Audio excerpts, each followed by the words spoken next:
সবার উপরে মানুষ শ্রেষ্ঠ বা সবার উপরে মানুষ সত্য, এই মহাজনের বাণীর আমি মর্যাদা রাখিনি।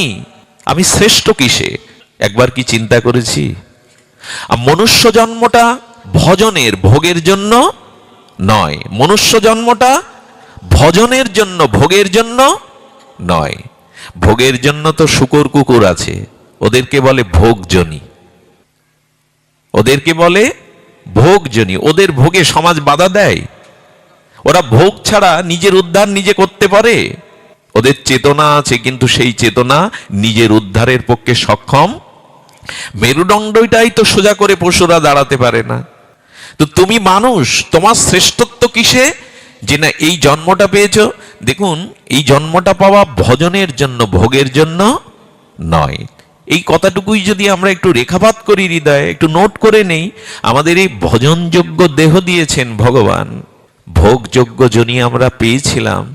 কৃপা করে ভগবান নির্দেহ মাদ্যং সুলভং সুদুর্লভং, এই সুদুর্লভ দেবদুর্লভ দেববিরিঞ্চি দুর্লভ ভজনযোগ্য জন্ম দিলেন, কিন্তু কাটালাম ভোগে। আচ্ছা, যারা মনে করে, আমরা যারা আমার মতো যারা মাদিস মনে করে এই মনুষ্য দেহটা ভোগের, তাদের একটা কথা বলা যায়, ভোগের জন্য যে আমাদের সৃষ্টি নেই এটা বোঝা যায় আমাদের ইন্দ্রগুলো ভোগ করতে পটু নয়। আপনি ভোগ করতে চাইলেও ভোগ করতে পারবেন না, আপনার ইন্দ্রগুলি ভগবান ভজনের জন্য গড়েছেন, ভোগের জন্য। আচ্ছা, একটা দৃষ্টান্ত দেই। শগুন 20 কিলোমিটার উপর থেকে মরা দেখতে পাবে, আপনি 20 কিলোমিটার দেখতে পাবেন এখান থেকে? ওর ভোগ তো ওইটাই, সবকে ছিঁড়ে খাবে। এই জন্য 20-30 কিলোমিটার উপর থেকে বুঝতে পারে ওখানে মরা পড়ে আছে, আপনি টের পাবেন। যে ওটা বাদ দিন, আপনার চোখে কাজল আপনি দেখতে পাবেন। আপনার ইন্দ্রিয়ের কি এমন ক্ষমতা? চোখের কাজল কি চোখ দেখতে পায়? মা পায় কি? কখনো পায় না। ক্ষমতাটা কি তোমার? আচ্ছা, কেউ যদি দাবি করে আমি ধনী আছি, আমার ভোজন বিলাসে আমি প্রতিদিন মাংস খাবো, বাঁচবে কি সে 2 বছর পরে? কথা বলতে হবে একটু, বাঁচবে? বাঁচবে না। কিন্তু পশু, সাপাত, ব্যাঘ্র, সিংহ তারা প্রতিদিন মাংস খেয়ে বাঁচবে কিনা? ওদের ইন্দ্রগুলোকে ভগবান ভোগের জন্য তৈরি করে দিয়েছেন। দেখুন, বাঘ হরিণ শিশুকে প্রাণীকে ধরে শিকার করে খাবে বলে ওদের নখগুলো করেছেন শিকার করবার মতো। তো ভগবান বিধাতা যার যেমন স্বভাব সেই অনুযায়ী তাকে সেইরূপ ইন্দ্র দিয়েছেন। এই জন্য বৈষ্ণবপদ বাবাজি এক জায়গায় বলেছেন, যারা বড় বড় হাতে নখ রাখে বলছেন তাদের রাক্ষসী সভ্যতা, তারা এখনো সভ্যতায় আসতে পারেনি। মায়েরা কিছু অপরাধ নিয়েন না বাবা, কিছু কিছু কথা বলতে। এই নখ রাখাটা আমাদের সনাতন সংস্কৃতি নয়। দাদা বাবাজি খুব বলেন, এই নখটা থাকলে কি হয় জানেন, কোনো না কোনো দিন কোনো প্রাণীর প্রতি ওর জন্য আপনি একদিন না একদিন হিংসা করবেনই করবেন। হিংসায় আক্রান্ত আপনার দ্বারাই হবে, এটা লিখে নিন। যদি এই কথাটা সত্য নয়, আমি ব্যাসাসন থেকে নামিয়ে দিয়েন। যার হাতে বড় বড় নখ আছে তার দ্বারা অন্য কোনো প্রাণী করতে হিংসা হবেই হবে, একদিন হলেও হবে। এটা বিষাক্ত। শুকনো ঘায়ে যদি নখের আঁচড় লাগে না, আবার পেকে যাবে, এত বিষাক্ত এটি। এই জন্য বাঘগুলিকে, সিংহগুলিকে বড় বড় সুসালো নখ দিয়েছেন শিকার ধরে, ওটাই তো ওদের স্বভাব। আবার দেখবেন মাংসগুলো ছিঁড়ে খেতে গেলে শৃগাল, কুকুর, সিংহ, বাঘ ওদের 4টে সুসালো দাঁত দিয়েছেন সামনে। মানুষের এরকম দাঁত আছে নাকি? গাভীর আছে, হরিণের আছে, ওদের দিল কেন? বিধাতা ভুল করলো কি? ওনার কর্মে ত্রুটি নাই, উনি জানেন যার যে স্বভাব সেই অনুযায়ী দেহ গড়েছেন।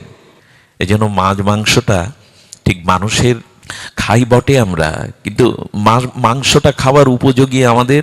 জানেন, যারা মাংসাশী প্রাণী, কয়েকটা লক্ষণ দেখবেন, মাংসাশী প্রাণীর চোখগুলো হয় গোল গোল, আর শাকভোজী প্রাণীদের চোখ হয় লম্বা লম্বা। মিলিয়ে নিন, সিংহের চোখ, বাঘের চোখ, বিড়ালের চোখ, কুকুরের চোখ টানা টানা হয়, কিন্তু গরুর চোখ, ঘোড়ার চোখ, হরিণের চোখ লম্বা লম্বা।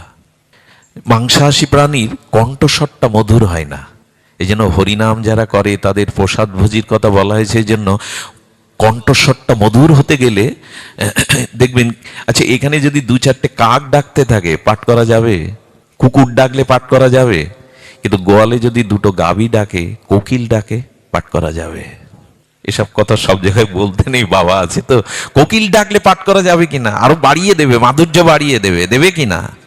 বিড়াল ডাকলেও সহ্য করতে পারবেন না এর মধ্যে। তাদের কণ্ঠস্বরটা হয় মৃদু, কোকিলের কণ্ঠস্বর। কাক তার ঠোঁটে করে ওই যে দয়ে ডেকে আসে না, কোকিল ডেকে আসে কাকের বাসায়, কাক মনে করে আমার বাচ্চা, অমেদ্য মাংসের কণা এনে দিতে যায়, আর কোকিলের বাচ্চাটা ঠোঁট থেকে ফেলে দিয়ে মনে করে পাখাটা উঠতে পারলেই হয়, এ বাসা আমার না। আমরা জোর করে খাওয়াতে চাই, জোর করে। কি চালাক আমরা! যেদিন মুখে ভাত দেবে সেই দিন বৈষ্ণব ডেকে মহাপ্রভুর ভোগ দেখে দাও, পরের দিন থেকে চালাও, যা পারো চালাও। কি চালাক আমরা! বাবা আজকে দিলে কেন গালে ভাত প্রসাদ দিয়ে? ভগবানের আমাদের যে দুর্দশা এখন দেখুন, এখন অনেক অনেক খুব প্রচলিত মন্দিরে, খুব বিখ্যাত মন্দিরে দেখবেন, মন্দিরেও এটা হওয়া উচিত, 100 টাকা দিলে আগে দর্শন করিয়ে দেবে ভিআইপি যোগে। যে সব মন্দিরে এই বিধি ব্যবস্থা, এইখানে ওইভাবে ঠাকুর দেখতে নেই। ভগবান অন্ধ না। এখন দেখবেন খুব বিখ্যাত মন্দিরগুলোতে বাবা 200 টাকা একটু আড়ে দেখিয়ে করে দাও। কাঙালি ভিখারি যারা ঘন্টার পর ঘন্টা অপেক্ষা করছে, কি করছেন কি এই সমস্ত? ওইরকম মন্দিরে যাওয়ার দরকার। যারা এই বিধি ব্যবস্থা রেখেছে, ভিআইপি ব্যবস্থা, ভগবানের দুয়ারে, দেবতার দুয়ারে সবাই সমান, ওখানে কারো কারো আলাদা করে ভিআইপি করার প্রয়োজন নেই। কিন্তু এখন দুরবস্থা এই, এখন দুরবস্থা এই। দরকার নেই আপনার, আপনার ভেতরে ঢুকে দেখতে হবে না। আপনি যদি সেই হৃদয় নিয়ে, শ্রদ্ধা ভক্তি নিয়ে যান, আমার মনে হয় কি জানেন, মন্দিরে আপনার দেবতার দেখার দরকার নেই ওইভাবে উপঢৌকন দিয়ে, বরঞ্চ যদি শ্রদ্ধা ভক্তি নিয়ে যান, গোবিন্দ আপনাকে দেখবে, দেবতা আপনাকে দেখবে, দেবতা আপনাকে দেখবে। আপনার দেবতার দেখার দরকার নেই, তিনি আপনাকে দেখবেন যদি শ্রদ্ধা ভক্তি থাকে। পুরীর মন্দিরে এক পতিতা গিয়েছে, বেশ্যা। মঠের যারা পান্ডা তারা ওকে চেনে, গলা ধাক্কা দিয়ে বের করেছে, জগন্নাথের প্রসাদের অধিকারী তুই নইস। কাঁদছে আর বলছে, জগন্নাথ নাম কেন নিয়েছ? তুমি যদি জগন্নাথ হও, আমি তো তোমার সন্তান, তুমি তো নাথ, আমি অনাথ না, আমাকে কেন প্রসাদ বঞ্চিত করবে? এরা করতে পারে, তুমি তো জগন্নাথ।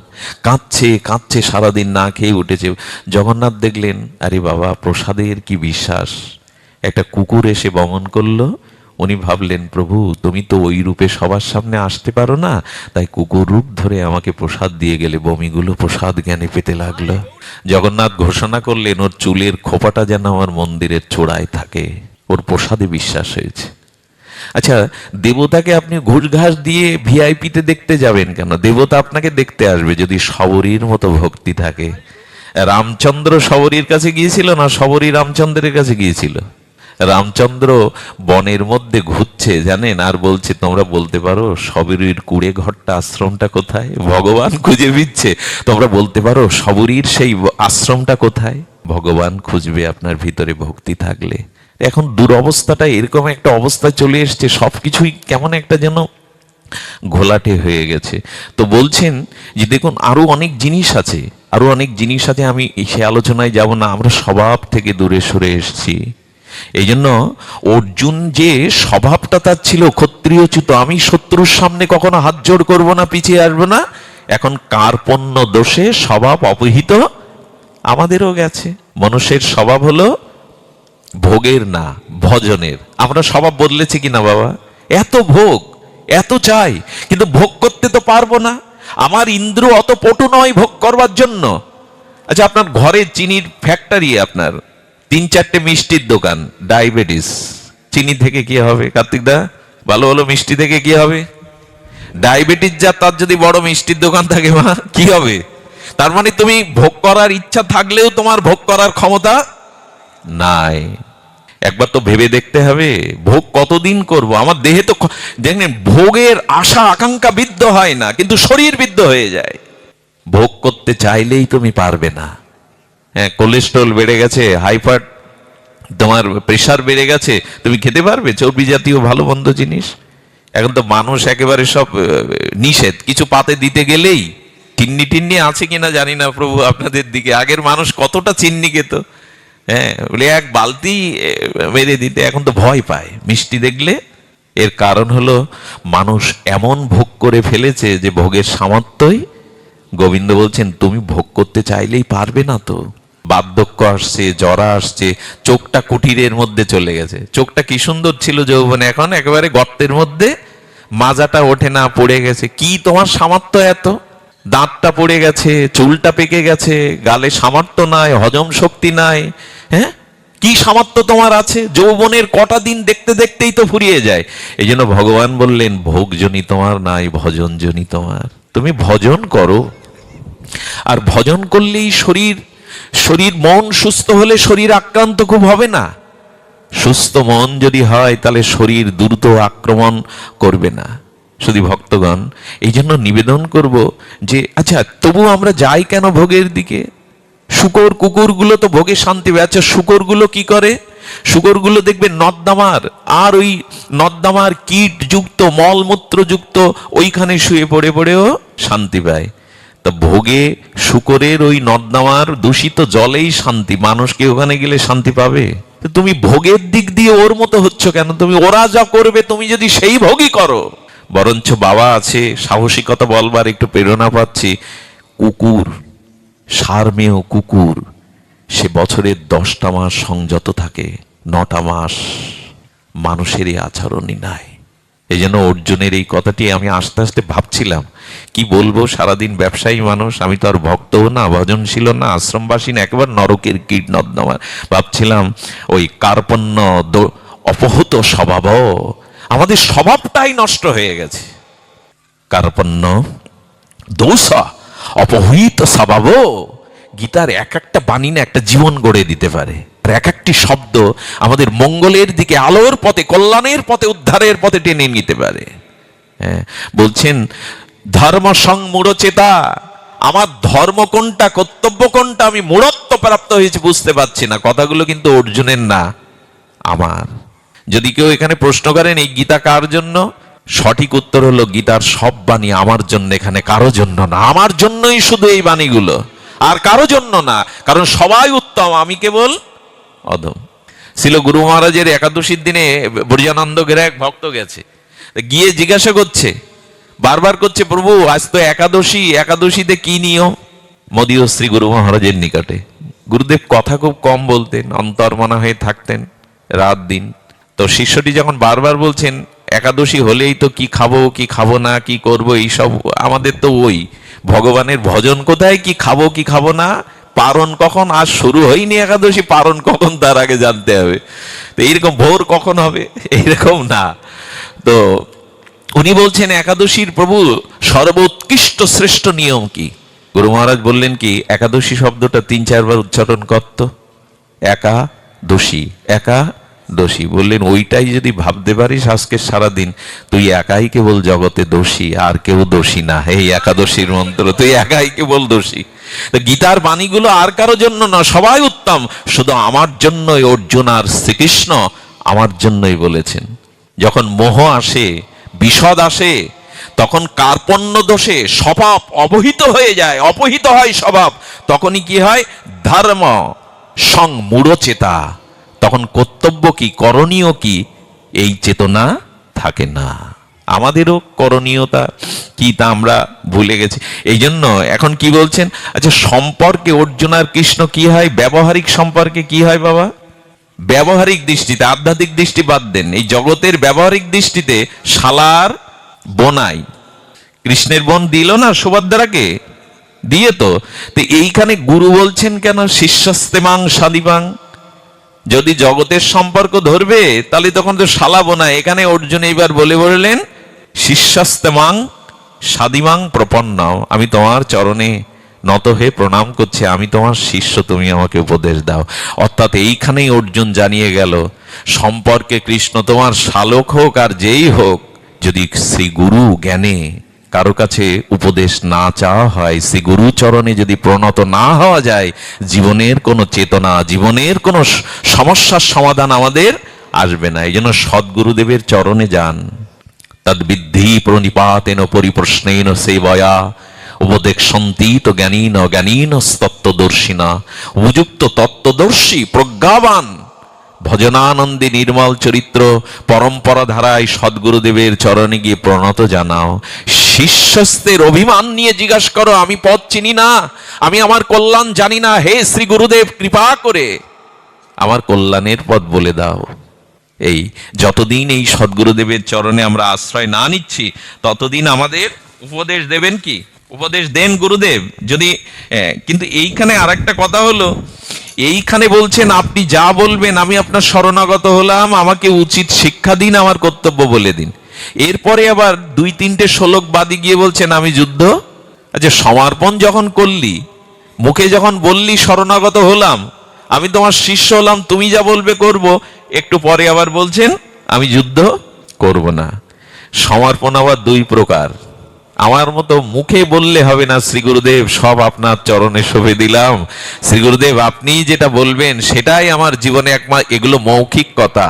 অর্জুন প্রথমে প্রকৃত সমর্পণ বা প্রকৃত শিষ্য হতে পারেনি, কিন্তু গোবিন্দ যখন তাকে এই বিশুদ্ধ জ্ঞান দিলেন, চেতনা দিলেন, তখনই তিনি বললেন, কি বললেন? করিষ্যে বচনাং তব। এইবার এসে বললেন তুমি যা বলবে আমি তাই করব। এর আগে তার কথা। এই জন্য আত্মসমর্পণটা, শ্রদ্ধাটা মেকি হলে হবে না, কপট হলে হবে না। আমাদের উচিত হবে এই কপট, মেকি, কপটতা থাকলে তো হবেই না, কোনো কালেই এটা হবার না। যদি কপটতা না থাকে তবেই পারা যাবে এর হাত থেকে উদ্ধার করতে। আমি গীতার ভূমিকাটা এলাম যে আমাদের মোহ দূর করবার জন্য বিশুদ্ধ জ্ঞান দরকার। মোহ থেকেই আসবে বিষাদ, আর জ্ঞান থেকে আসবে প্রসাদ। সেই জ্ঞানটা আর কিছু না, তত্ত্বেন অনুকম্পাম সুসমীক্ষ মান ভুঞ্জান এভর্ত কৃত বিপকম। আজকে প্রভু যদি একটু, বাবা যদি একটু আদেশ দেন এবং আপনার যদি একটু অনুমতি হয়, যেহেতু এটা প্রয়াত বার্ষিকী, এই জন্য ঠাকুর হরিদাসের চরিত্রটা আমরা সামান্য একটু আনবো। একটু যদি কৃপা করেন, অনুমতি দেন, তো আমরা একটু আনবো। তার আগে এইটুকু জানি যে ব্রহ্মাকৃত এই শ্লোকে আমাদের প্রজ্ঞা দরকার। এই জন্য প্রজ্ঞা দরকার, এই জন্য বললেন ব্রহ্মাজি এখানে বলছেন তত্ত্বেন অনুকম্পম সুসমীক্ষ মান ভুঞ্জান এবাত্ত কৃতম বিপকম। হে প্রভু, আমার জীবনে পূর্বকৃত কর্মফলে যে বিপাক আসছে, বিপদ, রোগ, শোক, জরাব্যাধি আসছে, তত্ত্বেন অনুকম্পম, তোমার তত্ত্ব বুঝে, তোমার অনুকম্পাকে উপলব্ধি করে যেন সেটা হাসি মুখে মেনে নিতে পারি। আমাদের জীবনে মা, আমাদের ধর্ম, আমাদের আধ্যাত্মিকতা, আমাদের এই পূজা পার্বণ, শ্রবণ কীর্তনে আমরা ব্যবসায়িত্তিকা বুদ্ধির দ্বারা ধর্ম করতে শুরু করেছি। এই জন্য আমাদের মোহ যাচ্ছে না, বিষাদও যাচ্ছে না। কি বললাম মা? ধর্ম, কর্ম, পূজা পার্বণ, সাধন ভজন যাই করি, ওখানে ব্যবসায়িক বুদ্ধি যেন। ব্যবসায়িক বুদ্ধি কাকে বলে? আমি তোমাকে পূজা করলাম, প্রণাম করলাম, ভাগবত অনুষ্ঠান দিলাম, বিনিময়ে বাম হাত পেতে বললাম এইগুলো আমায় দাও।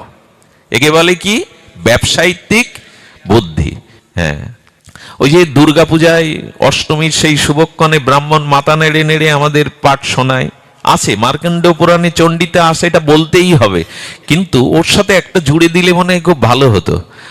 ধনং দেহি যশং দেহি পুত্রং দেহি যশোজহি, বলি কিনা? পুত্র দাও, ধন দাও, বিদ্যা দাও, দাও দাও। একবারও তো বললাম না কৃষ্ণ ভক্তিং দেহি যোগমায়া, হে মা তুমি আমাকে কৃষ্ণ ভক্তি দাও। এইটুকু চাইলে আগেরটুকুতে আমার আপত্তি ছিল না। ধন জন বিদ্যা প্রয়োজন, কিন্তু ভক্তি যদি না থাকে এগুলি পেয়ে ধ্বংস আসবে।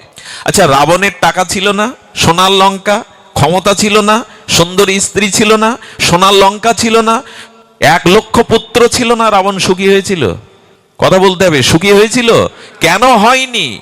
ধর্মই ছিল না, ভক্তিই ছিল না রাবণের। এইগুলো পেয়ে কি, ধন জন পেলে যদি সুখী হতেন, তাহলে রাবণের সুখী হওয়া আগে উচিত ছিল। রাবণের পরাজয়ের সম্ভাবনা ছিল না, কারণ রামচন্দ্রের সাথে যদি আমরা জাগতিক বিচারে রাবণের বিচার করি, সেই মুহূর্তে ব্যবহারিক দৃষ্টিতে, জগতের দৃষ্টিতে রামের থেকে বহু শক্তিশালী ছিল রাবণ। বংশের দিক দিয়ে বিশ্বশ্রবা মুনির পুত্র, পুলস্ত ঋষির বংশধর, আর রামচন্দ্র এসেছিলেন ক্ষত্রিয় কুলে। অপমান তোমার কৃপা মনে করে গ্রহণ করব। এই জায়গাটা না আসলে আমরা কি বলবো জানেন? গোপীনাথ বাবাকে দিয়ে পাঠ দিলাম, 3 দিন পাঠ দিলাম, তারপরে বাড়িতে শুরু হলো রোগ শোক বিপদ, হয়ে গেল। মানে উনি আশা করেছিলেন এইগুলো দিলে ওনার বিপদ আপদ, ব্যবসা লস, ভাগবত দিলে ঘেরে মাছ, মরবে না, লস হবে না, ভাইরাস লাগবে না। এই ব্যবসায়িত্তিকা বুদ্ধি বাদ দাও। নিশ্চৈত্তিকা বুদ্ধিতে আসতে গেলে ভগবান তোমার জীবনে যা যা ঘটনা ঘটাচ্ছেন, এটি তত্ত্বের দ্বারা অনুকম্পা আমলে মেনে নাও। এটা ব্রহ্মা বলছেন, বেদ বক্তা আদিগুরু ব্রহ্মা। এর একটা দৃষ্টান্ত মনে হয়, শুভঙ্কর জানে, আমরা গতদিন আস্বাদন করলাম, অপূর্ব। এটা কোটিবার বললেও পুরাতন। আমাদের বৃন্দাবনে বৃন্দাবন থেকে যদি আপনি গিরিরাজ পরিক্রমায় যান, মথুরা থেকে ওইখান থেকে গোবর্ধন পড়বে। গোবর্ধন একটা স্টেশন, ওইখানে এখন শহরও হয়ে গেছে, মধ্যম শহর। আর যদি রাধাকুণ্ড থেকে যান তাও গোবর্ধনের মধ্যে দিয়ে যেতে হবে। তো গোবর্ধনে এক বাঙালি সিদ্ধ মহাত্মা ছিলেন, খুব লক্ষ্য করে শুনুন, লক্ষ্য তো করছেন আপনারা, খুব সিদ্ধ মহাত্মা, ভজনানন্দী মহাপুরুষ। উনি কাউকে শিষ্য করবেন না, কিন্তু এক বাঙালি যুবক আনুগত্যময়ী আর নিবেদিতা আত্মা হয়ে চরণে পড়ে রইল। বাবা বুঝলেন এর কপটতা নেই, সেবা মনোভাব আছে, ওনাকে গ্রহণ করলেন। ওকেই একাই রাখে, বাবার সেবা করে একবার রাত দিন জেগে, নিবেদিত আত্মায় প্রাণ ঢালা সেবা, বিনিময় কোনোদিন তাকে কিছু জানায়নি। হ্যাঁ, ঘটনাক্রমে বাবার গলায় গলগণ্ডের মতো দুটো বড় বড় ফোড়া হলো। সেই ফোড়াগুলো না টাতাতে লাগলো, বড় বড় হয়ে গেল, কিন্তু একদিনের জন্য ভজন বন্ধ করেন না, রাধারানীকে জানানো না, বরঞ্চ ওইগুলোর কথাই তোলেন না, ভজন করে চলেছেন। একদিন জল গিলতে পারছেন না, এত যন্ত্রণা, কিন্তু বলছেন না। শিষ্য হয়ে কি মেনে নেওয়া যায়? কিন্তু ওনার সামনে আবার কিছু বলার, খবরদার, আমার এই উপহার, ভগবানের দেওয়া উপহারের কারণে কোনোদিন যেন রাধারানীকে কিছু বলবি না, কোনোদিন বলবি না। কিন্তু যেদিন জল খেতে পাচ্ছেন না, সেদিন ওই শিষ্যটি ওখানে সামনে একটা কুণ্ড আছে, সেই কুণ্ডের তীরে সন্ধ্যা থেকে কাঁদছে, হে গোবিন্দ, হে রাধা মাধব, আমার গুরুদেবের এটা যদি না সারে না, আমি প্রাণ ত্যাগ করব। আমি কি করে দেখবো চেয়েছে, তার এই যন্ত্রণা কষ্ট কি করে দেখব? সারা রাত কাঁদলো, সারা রাত প্রার্থনা জানালো। যখন প্রভাতে সূর্য উদয় হলো, আর গোষ্ঠের বেশে কৃষ্ণ বলরাম রাখালের বেশে গোষ্ঠে যাওয়ার ছলে এসে বলছে, তুমি কাঁদছো কেন গো? তোমার চোখ ফুলে গেছে, মনে হয় সারা রাত বসে কাঁদছো। তোমরা শুনে কি করবে? আমার গুরু মহারাজের এই ব্যাধি, আমি সহ্য করতে পারছি না, তাই সারা রাত বসে বসে কেঁদে। বলে, কেঁদে কোনো লাভ হবে না, তোমার গুরুদেব ওটা সারিয়ে দিলেও সারাতে চাইবে, ও নেবেও না, ও সারাবে না, তুমি কেঁদে কি করবে?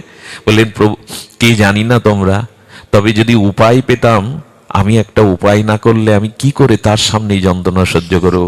বললো, আমরা বলছি তো, আমরা দুই ভাই বলছি, উনি উপায় নেবেন না, তবে তুমি যদি না শুনতে যাও, এই লতাটা নিয়ে যাও, উনি যখন একটু তন্দ্রা মতো আসবে, সামনে তো শোয়াতে দেবে না, রোগ উনি সারাবেন না, ওইখানে একটু বুলিয়ে দিও লতাটি। গুরুদেব জপ করতে করতে অন্তর্মনা রাধারানীর চরণ চিন্তা করতে করতে একটু ঝিমাচ্ছেন। সাধুদের ঘুম তো ওই ঝিমানির মধ্যেই, তারা 7-8 ঘন্টা এরকম ঘুমায় না, তো সময়ও নেয় তাদের। তো ওই লতাটা, গোবিন্দ দেওয়ার লতাটা শুয়ে দিয়েছেন।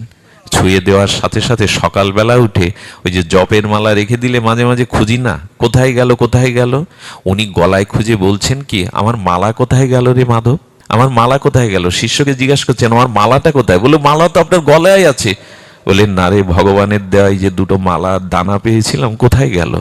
কি করেছিস আগে বল, কি করেছিস বল আমায়, কোথায় গেল সেই মালা দুটি?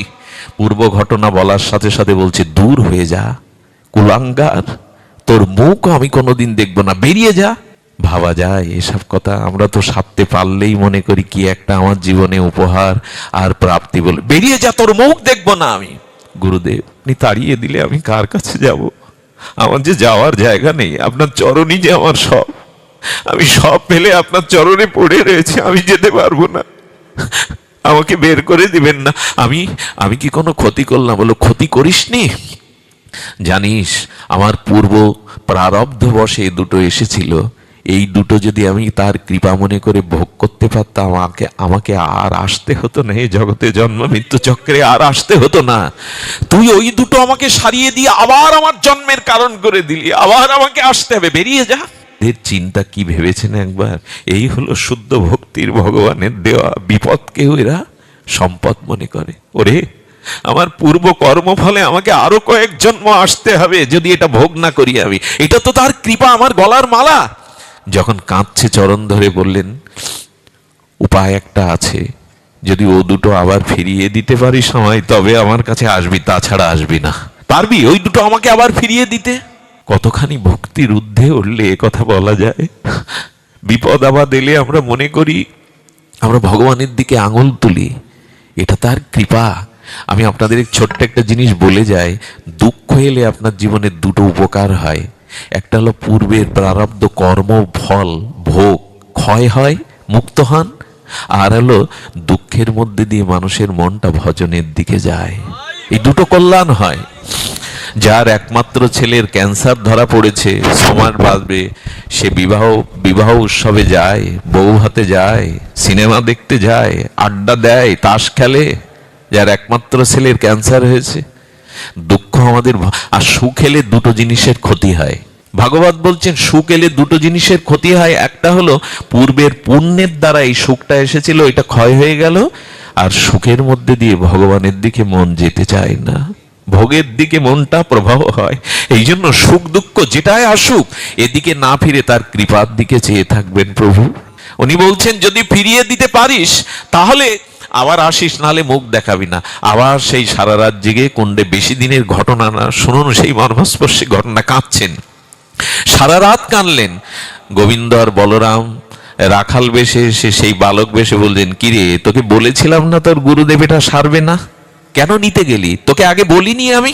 চরণে পড়ে বললেন, প্রভু আবার দুটো দিয়ে ফিরিয়ে দিন, নাহলে আমার আশ্রয় নেই, আমি কোথাও যেতে পারবো না। কৃপা করে গুরুদেবের গলাও দুটো ফিরিয়ে দিন। আমি তো ভজন সাধন জানি না, আমার গুরু চরণই সার, আপনি ওটা ফিরিয়ে দিন। বলেন এই লতা নিয়ে যা, আবার গলায় ছুঁয়ে দিবি, ও দুটো দেখতে পাবি। গুরুদেব পেলেন, প্রসন্ন হলেন। চুপচাপ বসে থাকবি, ভগবান যেটা দেয় তাকে কৃপা মনে করে মনে নিবি, কারো দোষ দিবি না। এই জায়গাটাই ভক্তি আমাদের আনতে চাইছে ভাগবত। জগতে দুঃখ আছে, বিপদ আছে, কিন্তু তার কৃপার দিকে চেয়ে মেনে নাও। তার কৃপা, জানেন এই শীতের সময়, মাঘের শীতে, পৌষের শীতে সন্তান ধুলোবালি মেখে এসেছে, স্নান করতে চায় না, মা হাত ধরে জোর করে জলে চুবায়। কারণ এই ময়লা থাকলে তার রোগ হবে, ব্যাধি হবে। আপাত কষ্ট হলেও মা জানে ঠান্ডা জলে স্নান করানো কষ্ট ওর মঙ্গল বয়ে আনবে। তেমনি ভগবানের দিকে, তত্ত্বের অনুকম্পার দিকে যদি তাকান, তাহলে বিপদটাও ভগবানের দিকে এগিয়ে দেবে, আপনাকে সম্পদের মতো এগিয়ে দেবে। তাই আসুন আমরা একটু চেষ্টা করি যে যাতে এমনি করে আমরা তার দিকে এগিয়ে যেতে পারি।